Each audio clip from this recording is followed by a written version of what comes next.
Today Halloween? Yes. Maybe I should go as mom.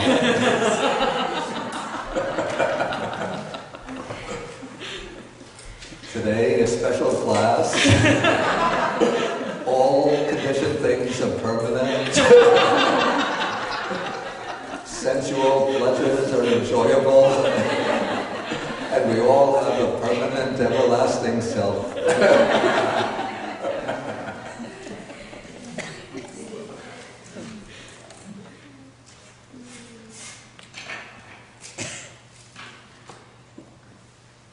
I hope they won't cut off listening at that point and think, what is Bhikkhu Bodhi teaching?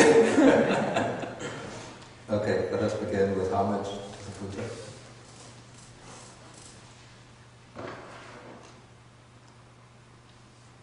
Namo tassa bhagavato arahato samma sambuddhassa. Namo tassa bhagavato arahato samma sambuddhassa. Namo tassa bhagavato arahato samma sambuddhassa.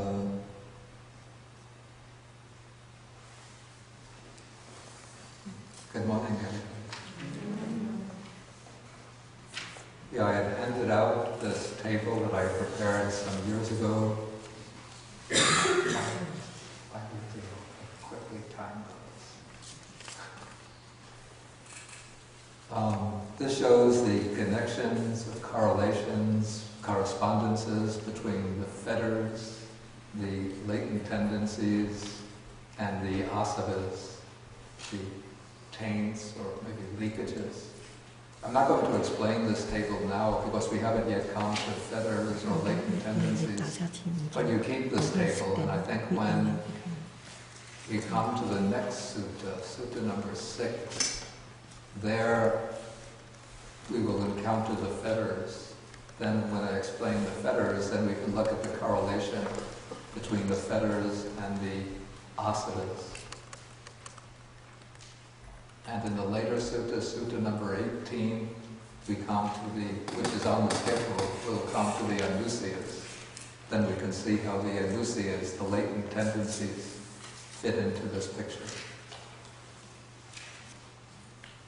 Okay, so now we've been studying sutta number 2 in the Majjhima Nikaya. This is the Sabbasava Sutta, the discourse on all the taints. And so far we have gotten through section number 11. And this whole section, from paragraph number 5 through paragraph number 11, is concerned with the dasanena asava, the taints to be abandoned by seeing. And so these are the taints to be abandoned by seeing the Four Noble Truths. And that is the distinctive attainment of the Sotapanna, the stream enterer, the disciple who has seen personally and directly the truths proclaimed by the Buddha, and by doing so has cut off the 3 most fundamental fetters: the fetter of personality view means the view of self, doubt, and wrong grasp of rules and observances. And by cutting off these 3 fetters, the disciple has entered what is called the stream of the Dhamma. This is the stream of the Noble Eightfold Path, which is going to carry this disciple onwards irreversibly to full liberation.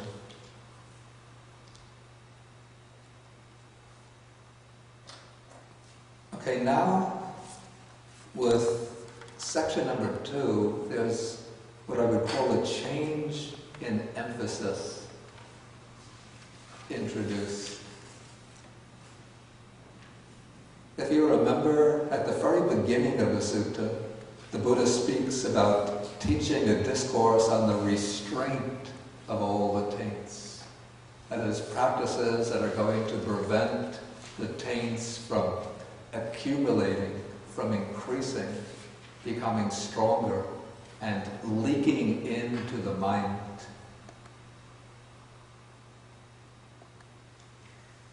And then he introduces the word abandoning.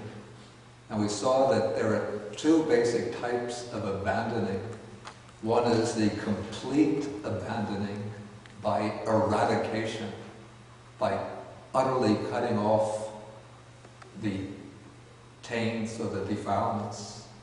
And as I explained in the first class on the sutta, that kind of eradication of defilements takes place through the method of seeing, that's the first of the 7 methods, and the method of development, bhavana. The stage of seeing, that is the first world-transcending attainment. The attainment by which one sees into the ultimate truth of the Dhamma and thereby eradicates certain defilements right at the root level. And what is meant by development is that the cultivation of that vision of the truths until that vision becomes so strong, clear, brilliantly bright, that it's able to completely eclipse all ignorance, which is the fundamental ground, the primordial ground of all of the other defilements. And the stage of development covers the process of development covers the 3 higher stages of world-transcending realization. They're not mentioned separately in the sutta, but I'll just introduce the terms now. We'll explore them later in the next sutta that we take. These are the stages of the once-returner, non-returner, and arahant. Now the 5 methods that are sandwiched in between these 2 methods are concerned primarily with restraining the taints, that is, preventing them from cropping up into the mind and from gaining strength and force. And so now, with the second method, we come to what I called the taints to be abandoned by restraining. Samvara pahatava asava. And this method is taught specifically in the context of what is called exercising restraint over the sense faculties. Okay, so coming to the text, the Buddha says, what taints should be abandoned by restraining? Here, then he gives the answer, here a bhikkhu, a monk, reflecting wisely, this is pati sankha yoniso, reflecting carefully, thoroughly, systematically, abides with the I faculty restrained, while taints, vexation, and fever might arise in one who abides with the I faculty unrestrained. There are no taints, vexation, or fever in one who abides with the I faculty restrained. Then the same thing is repeated with regard to the ear faculty, nose, tongue, body, and mind faculty. Okay, and then concluding, the text says, while taints, vexation, and fever might arise in one who abides with the faculties unrestrained, there are no taints, vexation, or fever in one who abides with the faculties restrained. These are called the taints that should be abandoned by restraining.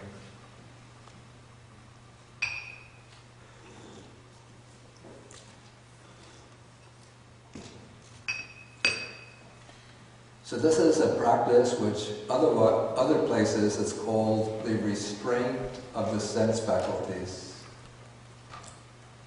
And when we look at the other passage on the restraint of the sense faculties, we have an important key to what this practice entails.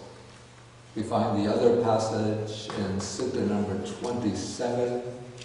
This is on page 274.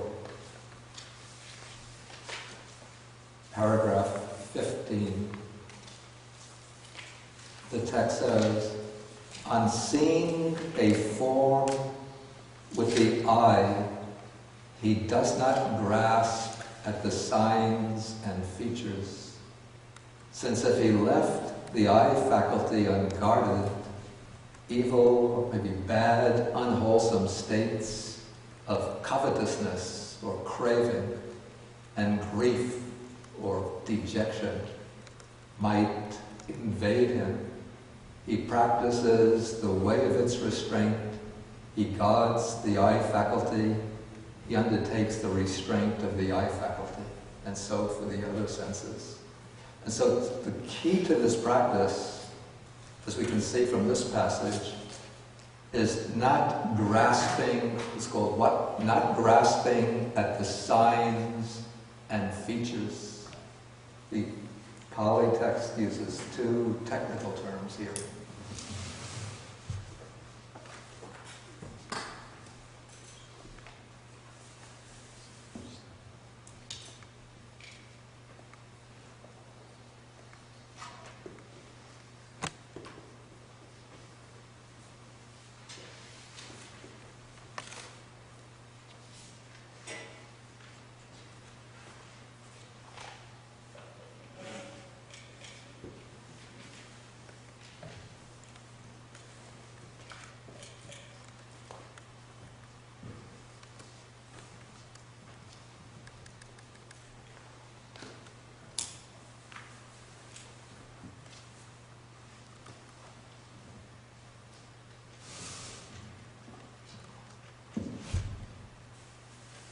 Okay, the commentaries explain that the nimitta is the general, maybe the general characteristic of an object which serves as the basis for the arising of unwholesome states of mind.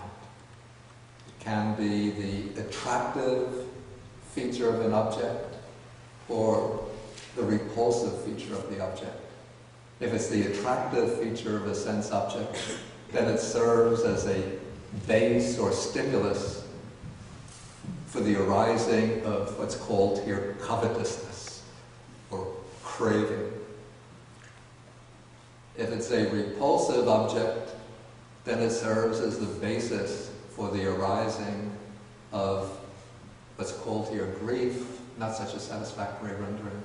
Maybe better is dejection, displeasure, and this could be understood as implying resentment, antagonism, hostility, aversion. And so often the mind just revolves back and forth between the attraction to what appears to be pleasant and enjoyable and repulsion or aversion to what is disagreeable. And so the way to overcome this sort of play of opposites in the mind is by exercising restraint over the sense faculties, not letting the mind grasp upon first the attractive and repulsive feature of the objects. So that is preventing nimitta gati, the grasping of the general feature of the object. And then what's meant by anubhyanjanagahi is grasping the details of the object.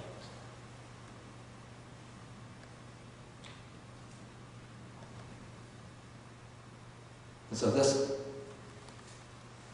practice is taught especially for monastics who have to restrain the arising of any kind of sensual craving, as well as aversion due to the difficulties of living a very simple monastic life.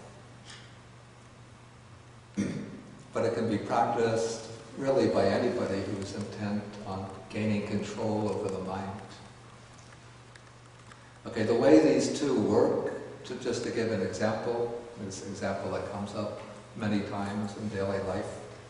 For example, say a man sees a pretty woman, there comes initially the input into the mind.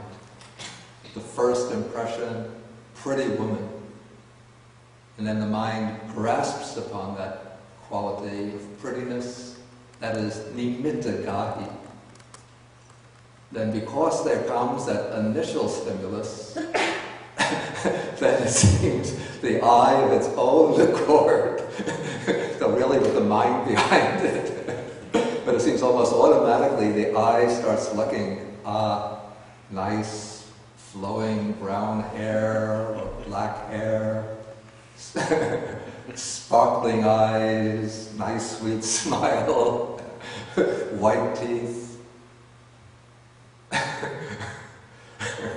So now anubhyanjanagahi then starts moving down the body, nice breasts, nice waist, nice legs, nice feet, nice toes. Wait, crooked toes? Pigeon toes? And so now turning away from the attractive object to something repulsive, then starts looking back up in the face again. Wait, that nose is not so pretty. Big nose, crooked nose. Then the interest fades away. Okay, anyway, this is how the grasping of a pleasant object can take place. Then the grasping of painful objects, of disagreeable objects. This is an interesting phenomenon of the mind. What I've found, sometimes the mind will settle upon something which can be rather trifling, just very slightly annoying, and yet that comes to obsess the mind. I remember back many years ago when I started to meditate, this is when I was in graduate school, living in the residence hall at Claremont Graduate School. It seemed that whenever I sat to meditate, a dog about 2 blocks away would start barking. And it was just like a faint sound coming from the distance, but the mind would always settle on that dog, which somehow would start to bark as soon as I sat down. I might be studying maybe from 7:30 to 9 o'clock. Dog is quiet. 9 o'clock, I get my seat ready, sit down, cross my legs, settle in breath, out breath, in breath, bark! Out breath, in breath, out breath, in breath, out breath. This went on night after night till I decided, this was a graduate residence hall. There were students in the other rooms, sometimes talking, maybe watching television. You get the sound of the television. Didn't bother me. But just one dog barking 2 blocks away, that's what the ear is picking up. And so what I did finally, I have to go to the people who own that dog and explain to them that I'm trying to meditate. At least they could be kind and understanding and put a muzzle on the dog so it wouldn't disturb my meditation. And so I would leave the residence hall, go walking down 2 blocks to the corner. The dog is still barking, woof, woof. But I get to the corner and the dog is quiet. So which house is it?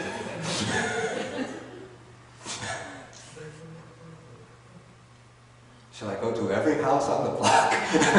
Do you happen to have a dog that was barking 2 minutes ago? But then I thought the people are going to think I'm crazy. So I turn back, go back to the residence hall. Everything is quiet. The dog has stopped barking. I can go back to my meditation, take the seat, cross the legs, in breath, out breath. I've succeeded. The dog is quiet. In breath, out breath. Wow, that really works. I just have to walk to the corner and the dog will stop. In breath. Whoa! Out breath. Whoa, whoa, whoa. So this is picking up, this is called the patika nimitta, the repulsive object, disagreeable object. Patika nimitta. And then, even though one is trying to keep the mind on the breath, one starts picking up all of the details in that barking of the dog. Even from the very beginning of the woof, the rough sound of the woof. The amount of time between one woof and another, all of those details become clear. Okay, so this is the way the mind picks up the features of disagreeable objects. And so what one has to do here, well, there are different ways to deal with this. One way, of course, is to just try not to pay attention to that disagreeable object and just go back to the main meditation object, in-breath, out-breath, in-breath, out-breath. But I found after some time that this didn't work so successfully. And so what I found to be a useful method, I picked this up in a book on mindfulness practice called The Heart of Buddhist Meditation. What I found is the useful method is to turn the attention to the object itself and to the mind's reaction to the object. So one just listens to the barking sound of the dog, just listening to sheer sound, not evaluating it as something interrupting my meditation, not something being done with malicious intent to disturb my meditation, but just, this is the play of conditions. People have dogs in the neighborhood, dogs bark, that's the sound of a barking dog. In fact, you could even suspend the idea of a dog barking, and it's just a sound, a bare sound. And then one can note how the sound takes place, how the mind catches on to the sound, even almost obstinately fastening on the sound, and then how annoyance and irritation arise based on that sound. And one just watches the sound, watches the act of hearing, watches the irritation that arises, and then one is practicing. It's actually part of the 4th Satipatthana, the attention to, he knows the sound, he knows the ear, and he knows the fetter that arises on both. So in this way, something that's irritating can be transformed into something which is a basis for insight and understanding. Okay, and then after one starts attending to the sound for some time in this way, then it loses its disagreeable tone and it just becomes part of the background. And so it falls off into the background, and then one can go back to the in and out breathing.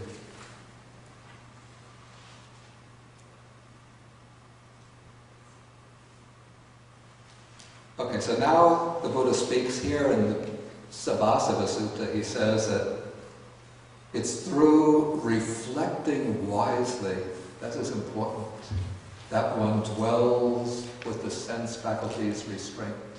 So one reflects wisely, one reflects on the advantages, first one reflects on the disadvantages of letting the senses run at random to their sense objects. The disadvantages of being caught up in this whirlpool of attachment to the pleasant, repulsion and aversion towards the unpleasant, and reflects on the benefits of being free from this whirlwind of subjugation to sense objects, the self-mastery, the peacefulness, the ability to dwell happily under all conditions. And then one exercises restraint of the senses by not letting the senses become fastened upon the sign, the nimitta of what is attractive and repulsive, and then become engaged or engrossed in the details of what is attractive and repulsive. And when one does that, then the text says, taints, vexation and fever that might arise in one who doesn't dwell with the senses restraint. There are no, whatever taints, vexations and fevers might, while taints, vexation and fever might arise in one who dwells with the faculties unrestrained, there are no taints, vexation or fever in one who abides with the faculties restrained. Here the text uses three words, and this is somewhat interesting, almost as if they're synonymous.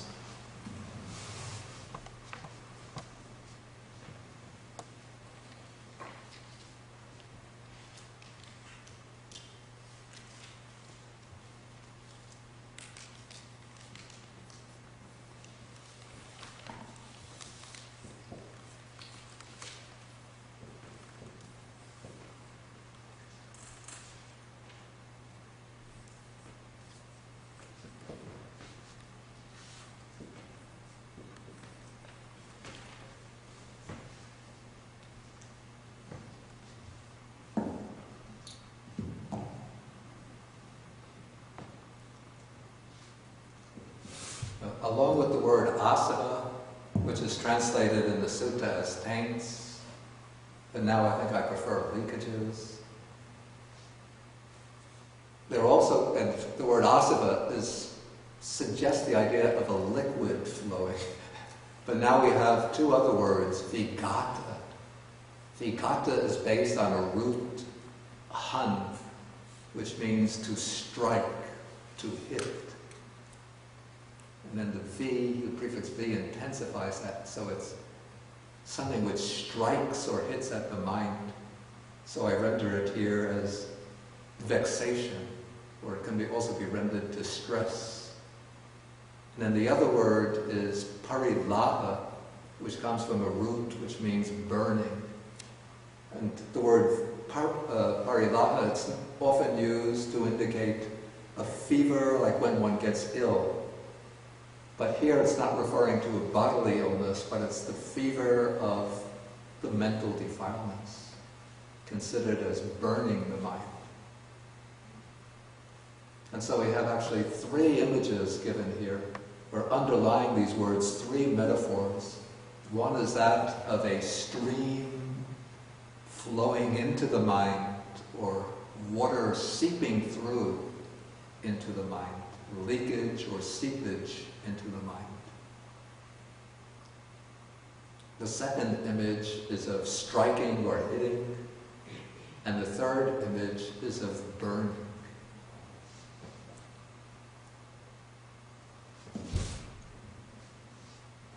And it seems to me, this is my personal conjecture, that the word, in this passage, the word asava, or taint, is not being used so much in the technical sense of the three asavas of sensuality, craving for existence, and ignorance.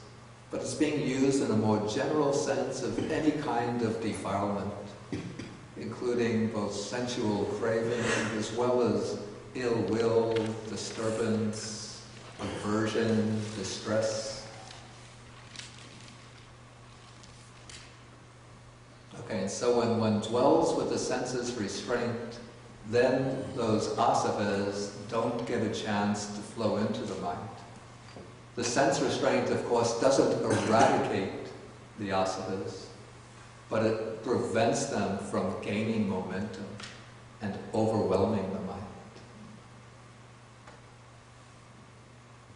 Okay, maybe I'll ask whether there's any questions on this passage.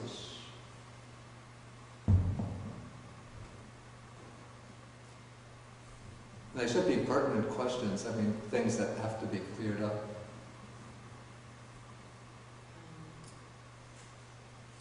With respect to the last thing you said, it may be just inability to practice well, but if a sensation or a feeling or something is so strong, Yeah. penetrating it somehow enhances it rather than lets it dissipate, it intensifies. Let's say very severe pain, a very strong emotion. Yeah. Examination of it does not let it open, it just makes it stronger. Yeah. Then what path does one take? You don't have the skillful means to examine a very strong sensation the way you described. Mm-hmm. Maybe can you repeat the question again? Just one phrase that you said, I didn't catch it because... All right, let's, for example, a strong emotion like Yeah. fear or Yeah. jealousy that's so overpowering that examination using these skillful means Yeah. doesn't work. Okay. Then what path to take? Okay, when a very strong emotion like this arises, the way that I suggest is to examine, actually not to be afraid of it and not to try to push it away, but just to look at it as a mental state and watch the mind in that state. Because one can never, when one puts oneself in the position of the observer of the mental state, one creates a certain distance between oneself, or let's say between one part of the mind and that mental state. So you just are regarding this as a state that's arising in the mind. One recognizes that this state has arisen through certain conditions. Even if it's very strong and overpowering, just watch the mental state. And one finds that if one does this repeatedly over time, one gets a certain peacefulness, even while that mental state is present simultaneously. So one is just taking the position of a pure observer of the mental state. So it becomes almost as if, even though that mental state is, you would say, your own, but it's almost as if you're watching a movie where somebody is, maybe the hero, a heroine, is pushed to the edge of a cliff, like one of these Alfred Hitchcock movies where the hero is hanging from the cliff by one hand and looks down below. There's, he's hanging from Mount Fillmore, is it?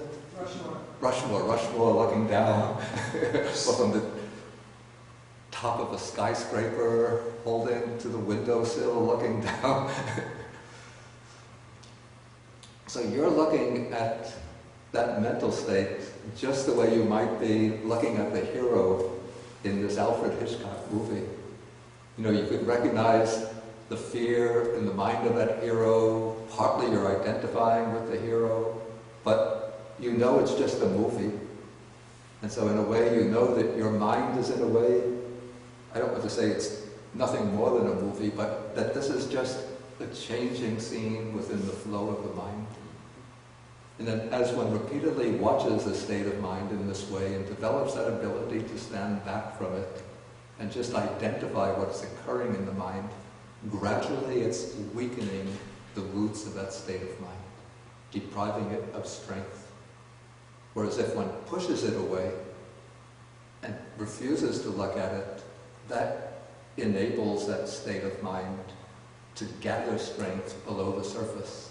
And so it will continually come up and taunt you and haunt you. Thank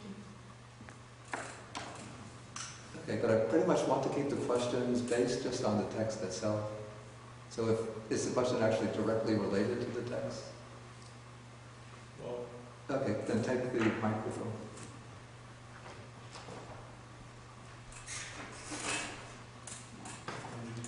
do you regard that this kind of detachment or disinterest as the same sort of thing that phenomenologists like Husserl mean by bracketing? Okay.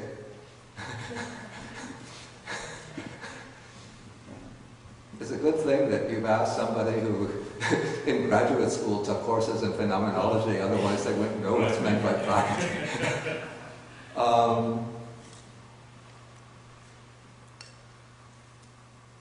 I would say that there's, to some extent, that's involved here, but there's a difference in the underlying motive between a person who's undertaking the practice of sense restraint here and somebody who's taking the purely phenomenological approach of Husserl's bracketing. What I would say Husserl's bracketing comes closer to what is involved in aspects of the Satipatthana practice, that is the practice of the full mindfulness meditation. At this point with the sense restraint, we've not yet come into the full practice of the mindfulness meditation. This is sort of what I would call a preparatory practice. And the basic aim here is not like Husserl's phenomenology to get an understanding of the essences of things, the nature of things themselves. But here the object is to prevent the arising of what are called the taints, vexations, and fever.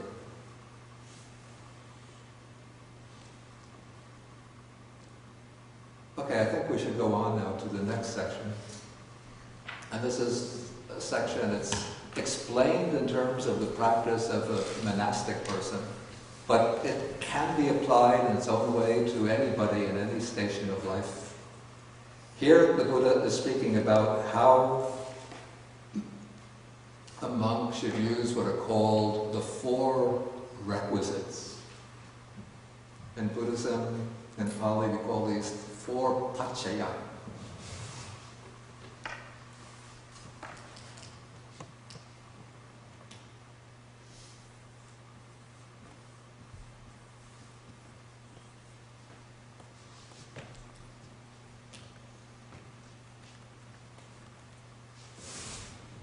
These are the 4 supporting conditions of life. And the 4 supporting conditions are the robe, alms food, the dwelling place, and medicinal requisites. And so the Buddha, of course, since he's teaching monks, he explains this in terms of the lifestyle of the monk. So he says, what taints should be abandoned by using?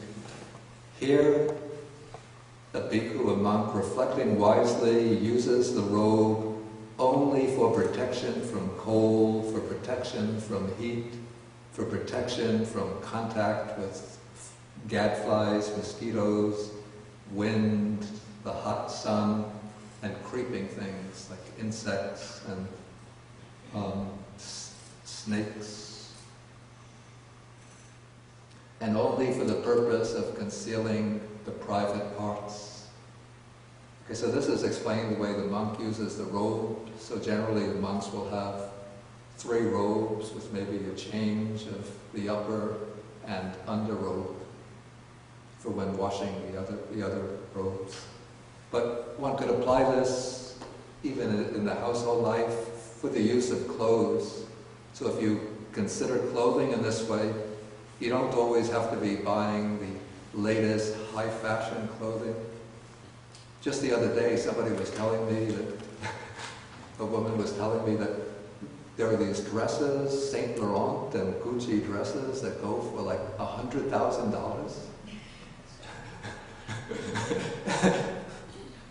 I hope I don't trouble anybody by saying this, but why? So that you can go to these high fashion cocktail parties and show up with the label Gucci, Saint Laurent, and show I'm able to spend $100,000 on a dress, when one could buy dresses that will serve the same purpose for much less.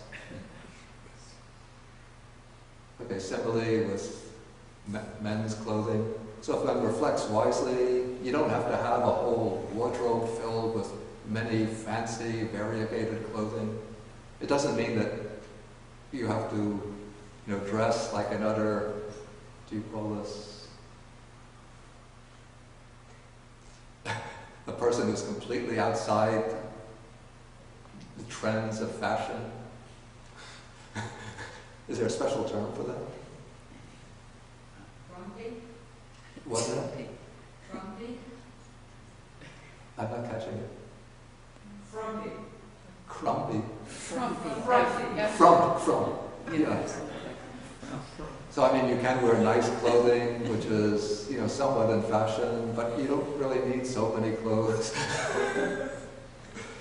And try to live very simply, frugally.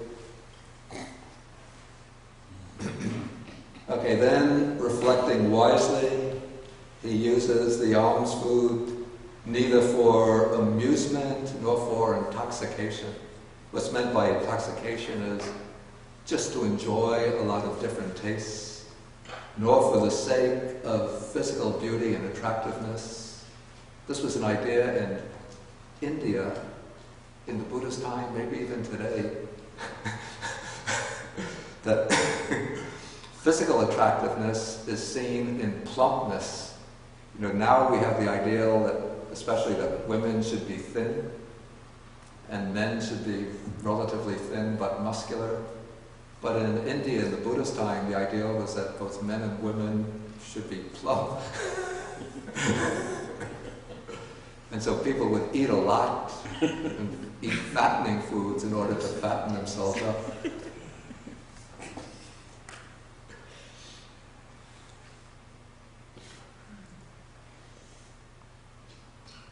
So one eats not for the sake of physical beauty and attractiveness, but only for the endurance and continuation of this body, for ending discomfort, and for assisting, supporting the holy life, reflecting, thus I shall terminate old feelings, that is the old feeling of hunger, the pain of hunger, without arousing new feelings, that is the pain that comes from eating too much and then feeling discomfort, and then maybe the pain also of the illnesses that come from overeating. And I shall be healthy and blameless and shall live in comfort. Again, this is wise advice for anybody to follow, especially now today when we know that eating in excess and eating the wrong types of food leads to obesity, to various illnesses like heart conditions, strokes, heart attacks, diabetes, and other conditions. Okay, and so it doesn't mean that one should avoid delicious food and just cook completely bland food. Though if anybody wants to taste bland food, I will be willing to cook for them. But one should know the proper measure in eating. Eat the right amount to keep oneself strong and healthy without overeating so that one becomes overweight. And one should eat the nutritious food that will support one's body and enable one to fulfill one's duties and to continue your Dharma practice.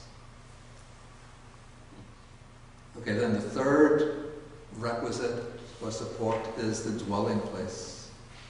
So here the text says, again, reflecting wisely, he uses the resting place or dwelling place only for protection from cold, for protection from heat, for protection from contact with flies, mosquitoes, wind, the hot sun, and creeping things, and only for the purpose of warding off the perils of climate. Again, it's the rain, snow, wind, and for enjoying retreat, for solitary meditation. Then the fourth requisite is medicines. In the Buddha's time, they didn't have very expensive prescription medications, no high-cost hospitals, high-cost insurance policies, but basically people used herbal medicines, and so they would provide herbal medicines to the monks, as well as certain refreshments which are allowable after 12 noon, things like honey, sugar. They would use the sugar from actual sugar cane, and drinks, allowable drinks. And so those are considered medicines as well. So reflecting wisely, he uses the medicinal requisites only for protection from arisen afflicting feelings, from the pain of illness, and for the benefit of good health. Okay, so again we have the same concluding paragraph. While taints, vexation, and fever might arise in one who does not use the requisites in this way, there are no such taints, vexation, or fever in one who uses them thus. So those are called the taints that should be abandoned by using. Okay, now I'll go directly into the next. I'll try to get through at least through the number 6, then I'll ask for questions. Okay, now we come to taints that should be abandoned by enduring. By enduring, what is being indicated here is patience, things that one has to endure with patience. And so this was especially necessary in leading the monastic life during the time of the Buddha, when usually for 8 months of the year, the monks would wander without any kind of fixed dwelling place. They would live out in the open.